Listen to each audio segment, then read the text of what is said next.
आओ चलो देखते हैं एक्यूट आर्सेनिक पॉइजनिंग। तो इसमें सबसे पहला है गैस्ट्रोइंटेस्टाइनल टाइप में diarrhoea associated with pain in abdomen tenesmus and anal irritation starts later. Acute arsenic poisoning में क्या होता है? गैस्ट्रो जीआईटी में सबसे पहला डायरिया होगा और एब्डोमेन में पेन होगा, टेनेस्मस होगा और एनल इरिटेशन बाद में शुरू होता है। स्टूल कैसा? स्टूल का कलर कुछ भी नहीं होगा, ऑर्डर कुछ भी नहीं होगा, ऐसा लगेगा जैसे राइस वाटर हो रहा है, बहुत ज़्यादा, मतलब राइस वाटर स्टूल होता है, कॉलरा में जैसे होता है वैसा ही आर्सेनिक पॉइजनिंग में होगा। स्टूल इसका कलरलेस, ऑर्डरलेस, लेकिन राइस वाटर की तरह स्टूल होगा जो कि कॉलरा को रिजेम्बलेंस करता है। जीआईटी अगर एक्यूट आर्सेनिक पॉइजन का सिम्टम देखें तो क्या क्या देखा था? डायरिया, एब्डोमेन में पेन होता है, टेनेस्मस और एनल इरिटेशन होता है। स्टूल कैसा होता है? Colourless, odourless, rice water stool resembling होता है। नेक्स्ट देखते हैं नार्कोटिक टाइप। जब बहुत ज़्यादा मैसिव डोज करेंगे इंजेक्शन होता है तभी ये नार्कोटिक टाइप होगा। उसमें हेडेक होगा, जिडिनिश होगा, वर्टिगो होगा, फॉर्मिकेशन होगा, चेस्ट में फीलिंग ऑफ टाइटनेस होगा, प्रीकॉर्डियल स्ट्रेस होगा, डायलिटेशन ऑफ प्यूपिल होगा, peripheral vascular failure, passing into delirium and coma.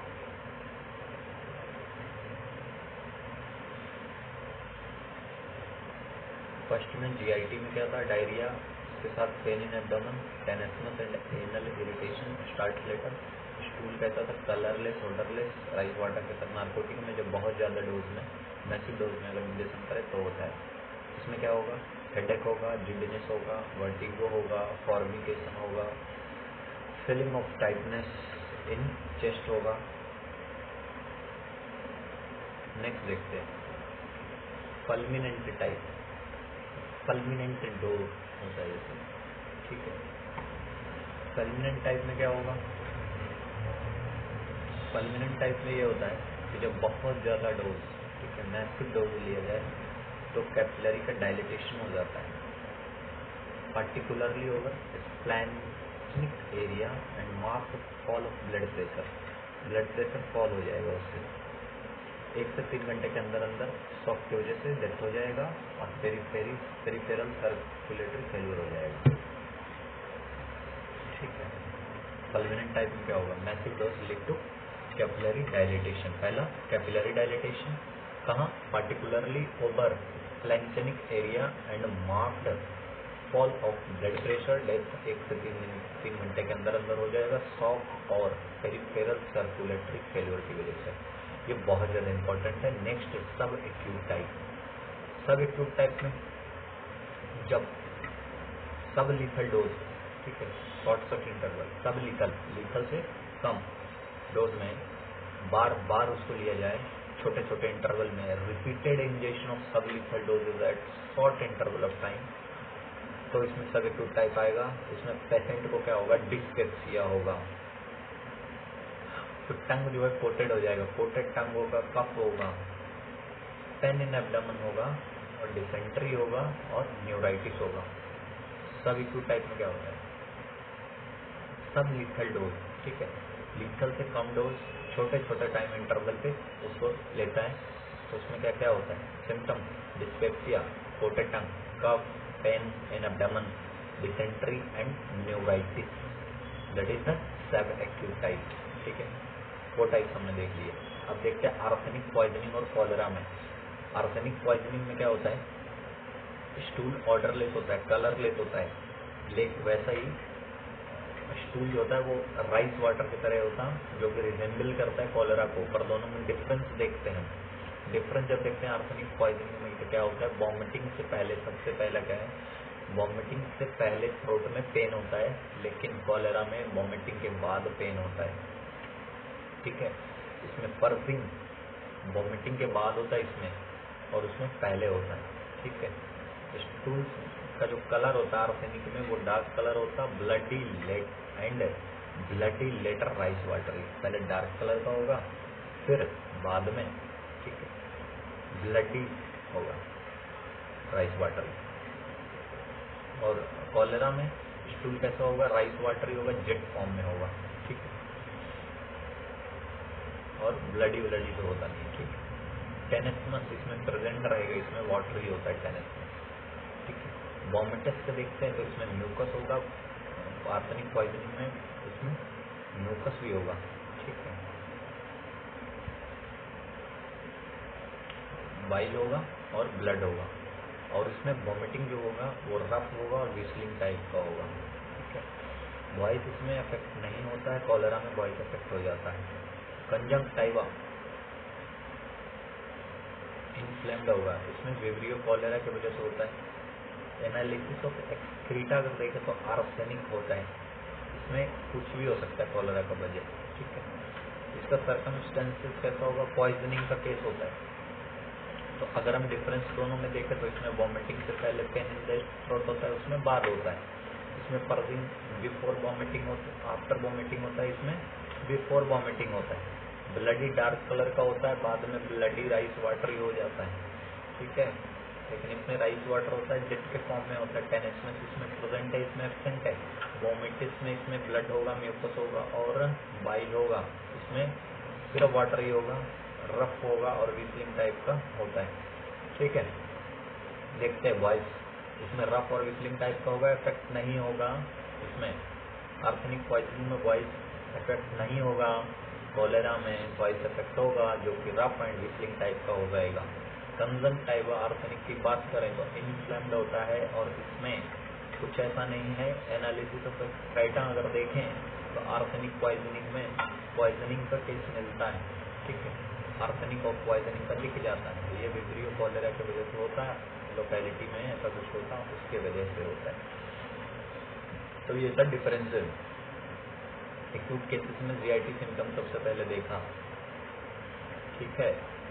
उसके बाद देखा नार्कोटिक, उसके बाद देखा फॉल्मिनेटिंग, उसके बाद देखा सब एक्यूट। चारों को देख लिया, फिर अब डिफरेंस जब देख रहे हैं तो इसमें क्या क्या हुआ। आर्सेनिक पॉइजनिंग में वॉमिटिंग से पहले पेन इन द थ्रोट होता है, उसमें बाद होता है। परजीव इसमें पहले होता है, उसमें बाद में होता। आर्सेनिक पॉइजनिंग में उसमें पहले होता है। स्टूल जो है डार्क कलर का होता है और बाद में ब्लडी हो जाता है, ओके, ठीक है। ऐसा है, ये डिफरेंस भी थोड़ा इम्पोर्टेंट है, तो हमने डिफरेंस भी देख लिया। राइस वाटर जेट फॉर्म में, ठीक है। इसमें एनालिसिस लास्ट में याद रखना कि आर्सेनिक सब एनालिसिस ऑफ रेटा सर्कमस्टेंसेस में आर्सेनिक का पॉइजनिंग हमको मिलेगा, ठीक है। तो जीआईटी में क्या क्या देखा था, पेन इन द एब्डोमेन, टेनेस्मस और स्टूल का कोई कलर नहीं, कोई ऑर्डर नहीं है, राइस वाटरी ऑर्डर, कॉलेरा, ठीक है, ठीक है। तो अब देखते हैं, ये कुछ है जिसके वजह से ये डिपेंड करता है। कॉलेरा जो होता है एज पे भी डिपेंड करता है, किस वर्किंग बैकग्राउंड पे काम कर रहा है, ठीक है, कैसा काम करता है, ठीक। और फिर क्या देखते हैं, मान लो एक से ज़्यादा सिस्टम में इन्वॉल्व होता है, कौन, कॉलेरा, एक से ज़्यादा सिस्टम इन्वॉल्व है, ठीक। नेक्स्ट आर्सेनिक पॉइजनिंग डिफरेंस और कॉलेरा का डिफरेंस हमने देख लिया। अब देखते हैं नेक्स्ट, तो चलो आते हैं। अब देखते हैं आर्सेनिक एक्यूट पॉइजनिंग में क्या क्या अफेक्टेड है, ठीक। साइन और सिम्टम देखते हैं। सबसे पहला जीआईटी में गार्लिक और मेटेलिक टेस्ट आएगा आर्सेनिक पॉइजनिंग में, ठीक है। गार्लिक और मेटेलिक टेस्ट आएगा जीआईटी में, ठीक है। गार्लिक टेस्ट से पहचानते इसमें, किसमें, आर्सेनिक एक्यूट पॉइजनिंग में, ठीक है। गार्लिक में ये फटाफट आ जाता है, ठीक। गार्लिक ही टेस्ट आएगा, इसमें आर्सेनिक में गार्लिक पाउडर का जब वो नेक्स्ट फिर देखते हैं गार्लिक पाउडर किस किस में आएगा। तो इसमें सबसे पहले आर्सेनिक, दूसरा होता है फॉस्फोरस,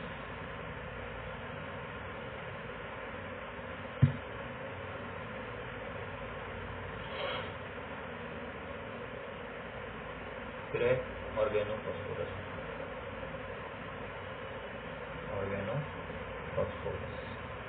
ऑर्गेनोफॉस्फेट्स, फूड पॉइजनिंग जो होता है उसमें गार्लिक की ऑर्डर होता है। गार्लिक की ऑर्डर में 3 कौन कौन सा, आर्सेनिक, फॉस्फोरस और ऑर्गेनोफॉस्फेट। ठीक है,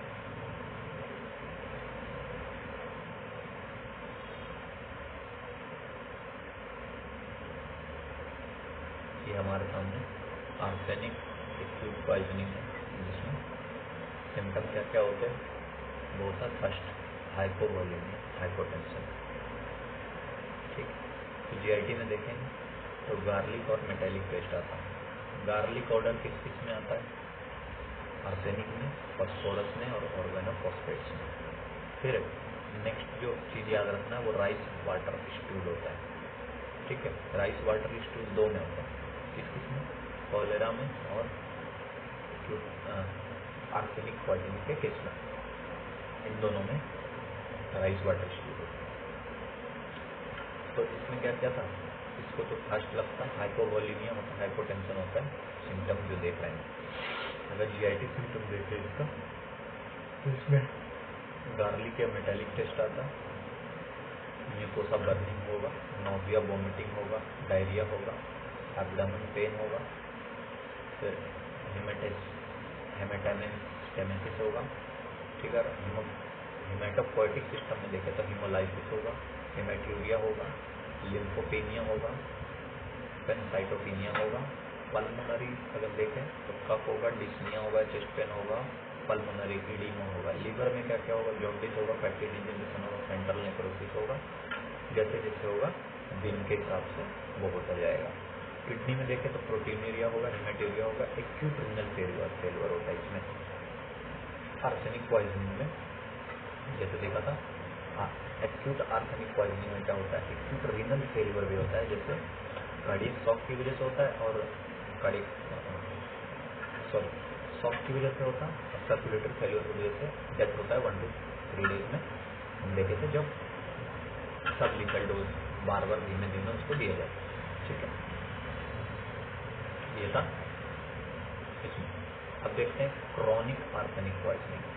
ठीक है, तो आर्सेनिक क्रॉनिक पॉइजनिंग में क्या होता है, 4 स्टेज में होता है, 4 stage. Features appear in 4 stages in case of chronic arsenic poisoning।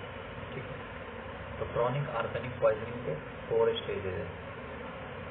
हमने देख लिया सबसे पहले एक्यूट आर्सेनिक पॉइजनिंग हमने देखा, उसमें से जितना देखना था हमने देख लिया। अब देखते हैं chronic arsenic poisoning. Chronic arsenic poisoning में 4 स्टेज में होता है। फर्स्ट स्टेज वो है गैस्ट्रिक सिम्टम्स।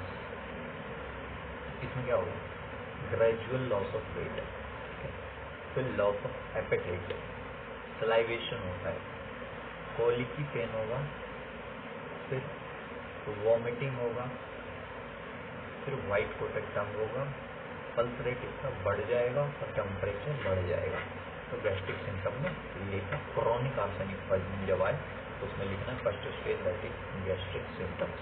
गैस्ट्रिक सिम्टम में सबसे पहले क्या लिखना है, gradual loss of weight, loss of appetite, क्योंकि अगर वेट लॉस हो रहा है तो एपेटाइट जैसे ही कम होगा तो वेट लॉस भी होने लग जाएगा, सलाइवेशन होगा, कोलिकी पेन होगा, वॉमिटिंग होगा, वाइट कोटेड टंग रहेगा, पल्स उसका बढ़ जाएगा, टेम्परेचर भी बढ़ जाएगा। सेकंड स्टेज देखते हैं क्यूटेनियस इरेप्शन, जनरलाइज्ड एंड या localised finally mottle pigmentation of skin होता है, diffuse of finally mottle brown raindrop types होता है over covered part and skin flexures, neck पे, आईलिड पे, टेम्पल।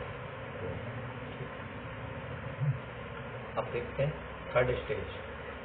2 स्टेज देखा, थर्ड स्टेज क्या है, सेंसरी सिम्टम्स। सेंसरी सिम्टम में क्या होगा, हेडेक, टिंगलिंग मूवमेंट होगा, टिंगलिंग और नंबनेस होगा एक्सट्रीमिटीज का, टेंडरनेस होगा, मसल्स में क्रैम्प आएगा, अर्थ्राल्जिया होगा मतलब pain in the joints, loss of knee jerk होगा और इम्पोटेंसी होगा। ये थर्ड है क्रॉनिक आर्थेनिक पॉइजनिंग में, ये थर्ड है। Headache, tingling, numbness of the extremity, tenderness, cramp in the muscle, arthralgia, loss of knee jerk and impotency also. Next is the fourth stage, that is peripheral neuritis. ठीक है, peripheral neuritis में क्या होगा? Muscular atrophy, peripheral neuritis, ataxia, wrist drop and foot drop due to atrophy of extensor muscle, foot drop भी होगा। ठीक है, तो पेरिफेरल न्यूराइटिस में सबसे पहले मसल्स का एट्रोफी हो रहा था, तो मस्कुलर एट्रोफी, फिर पेरिफेरल न्यूराइटिस, फिर अटैक्सिया हो रहा था, रिस्ट ड्रॉप और फुट ड्रॉप किसकी वजह से? Foot drop due to extensor muscle की एट्रोफी होने की वजह से। ठीक है, क्रॉनिक आर्थेनिक पॉइजनिंग में ये भी हो रहा है कि मस्कुलर डिस्ट्रॉफी हो रहा है, पेरिफेरल न्यूराइटिस हो रहा है, अटैक्सिया हो रहा है, रिस्ट ड्रॉप हो रहा है, फुट ड्रॉप भी हो रहा है साथ में एक्सटेंसर मसल के एट्रोफी की वजह से क्रॉनिक आर्थेनिक पॉइजनिंग में। अब एक बार देख लेते हैं क्रॉनिक आर्थेनिक पॉइजनिंग में क्या क्या होता है। प्रोग्रेशन, ठीक है, क्रॉनिक प्रोग्रेशन क्या क्या होता है? सबसे पहले जीआईटी सिम्टम्स देखते हैं। तो जीआईटी सिम्टम में सबसे पहले स्टार्ट कहाँ किया था? जीआईटी सिम्टम सबसे पहले वेट लॉस हो रहा था, ठीक है, उसके बाद स्किन इरेप्शन, 4 स्टेज में देखा हमने प्रोग्रेशन टेस्ट क्रॉनिक आर्थेनिक पॉइजनिंग का। ठीक है, सबसे पहले जीआईटी सिम्टम में लॉस ऑफ वेट ये सब, ठीक है, फिर स्किन इरेप्शन हुआ, उसमें हमने क्या देखा था? उसके बाद सेंसरी सिम्टम में क्या हो रहा था?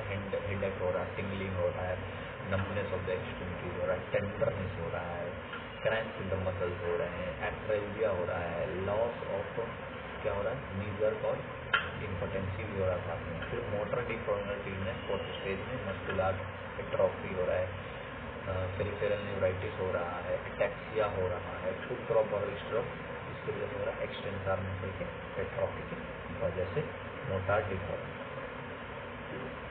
डिफॉर्मिटीज भी हो रहा है।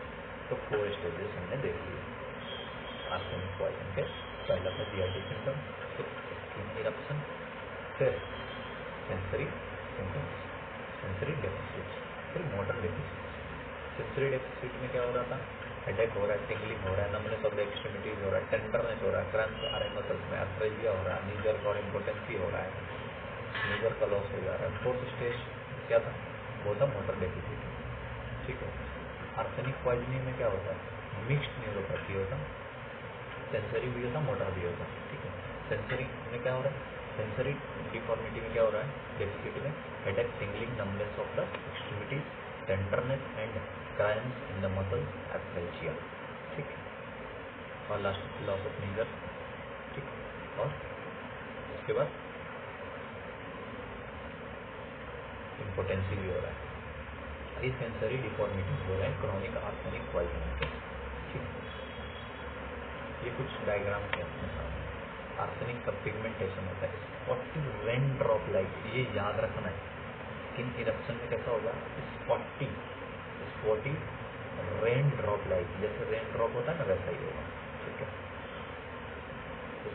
स्पॉटी डीपिगमेंटेशन होता है। ठीक, ये देखो आर्थेनिकल पिगमेंटेशन में देखो स्पॉटी रेन ड्रॉप लाइक होता है। ठीक है, चेस्ट के आगे देखो रेन ड्रॉप जैसे होता है, इसका कुछ ऐसे करके देखना है। इसमें फिर दूसरा देखो आर्थेनिकल लिपोमेलानोसिस है।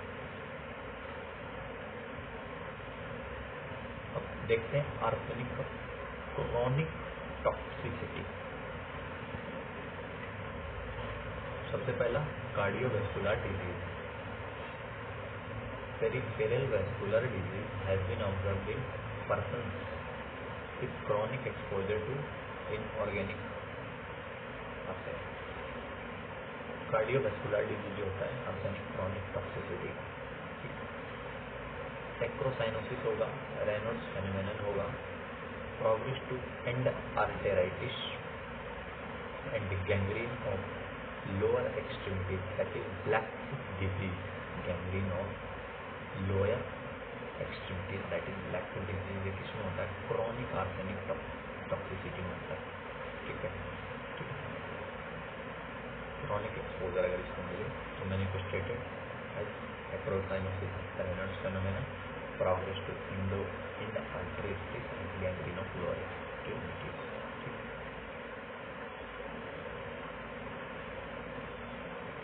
Blackfoot disease. अगर क्रॉनिक आर्सेनिक पॉइजन हो, क्रॉनिक आर्सेनिक पॉइजनिंग हो, ठीक है, एक्सपोजर होते हैं तो ब्लैकफुट डिजीज भी हो सकता है। ये एक इम्पोर्टेंट है। तो आओ चलो नेक्स्ट देखते हैं investigation.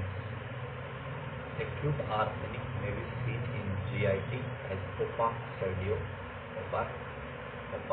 opaque shadow in X-ray film.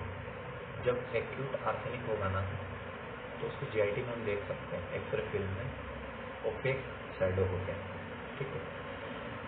अगर आर्सेनिक जो होता है उसका लेवल अगर 7 माइक्रोग्राम पर डेसीलीटर, माइक्रोग्राम पर डेसीलीटर से ज़्यादा हो तो उसको पॉइजनिंग के केस में हम देखते हैं।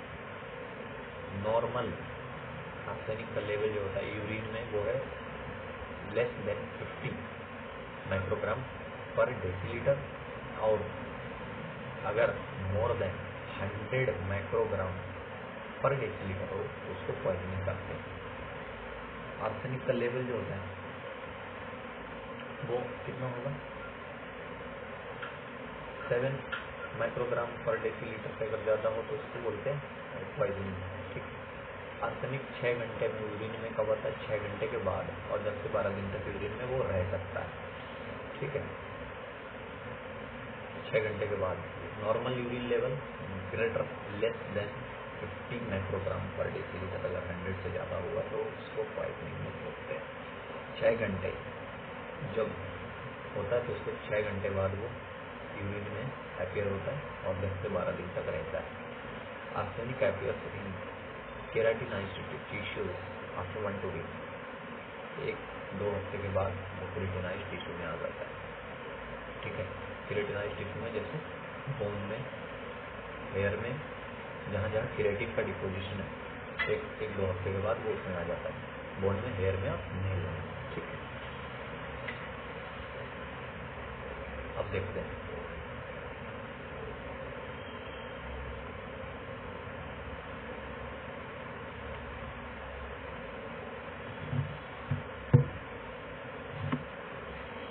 नॉर्मल यूरिन देखते हैं। अब देखो नॉर्मल यूरिन में कितना होता है, 0.02 से 0.03 मिलीग्राम पर लीटर, ठीक है। एयर में क्या होता है, 1 ppm क्या है, बेस लाइन, और greater than 10 ppm significant toxicity को ये शो करता है। फिर हेयर के अंदर अगर 1 ppm है तो वो बेस लाइन है, अगर ग्रेटर देन 10 ppm होता है तो उसको हम सिग्निफिकेंट टॉक्सिसिटी में लेते हैं। हेयर के अंदर यूरिन में कितना था, 0.02 से 0.03 mg पर लीटर। क्रॉनिक आर्सेनिक पॉइजनिंग में क्या होता है, क्रॉनिक आर्सेनिक पॉइजनिंग में जो होता है वो बेस्ट सैंपल लेने के लिए हम क्या करते हैं, जिससे हम एवेल्युएट करें, सॉरी, आर्सेनिक लेवल बोन में हम चेक करते हैं, ठीक है। वो सबसे बेस्ट सैंपल होगा जिसको हम, अगर हमको क्रॉनिक आर्सेनिक पॉइजनिंग हुआ है तो जो सैंपल होता है सबसे बढ़िया जो सैंपल होता है उसको इवेल्युएट करने के लिए वो होता है बोन का आर्सेनिक लेवल को हम चेक करते हैं। अब देखते हैं treatment of arsenic poisoning. Arsenic poisoning का ट्रीटमेंट क्या है, पहला है इपिकैप 1.2 ग्राम या जिंक सल्फेट, है ना, वो है 20 ग्राम इंजेक्शन, ठीक है, एपोमॉर्फिन। ट्रीटमेंट सबसे बढ़िया इसका इपिकैप या जिंक सल्फेट है। स्टमक वाश करेंगे कैसे, लार्ज ड्रॉप्स ऑफ लिक्वॉर्म मिल्क और 125 स्टमक वाश। एंटीडोट इसका क्या होता है? Freshly prepared hydrated ferric oxide, जो कि 1 टेबल स्पूनफुल होगा वाटर में। इसको कैसे देते हैं? Given orally. ये क्या बनाता है? जाकर के उसके साथ फेरिक आर्सेनाइड, जो कि एक हार्मलेस और इनसॉल्युबल सॉल्ट है, इसका एंटीडोट है।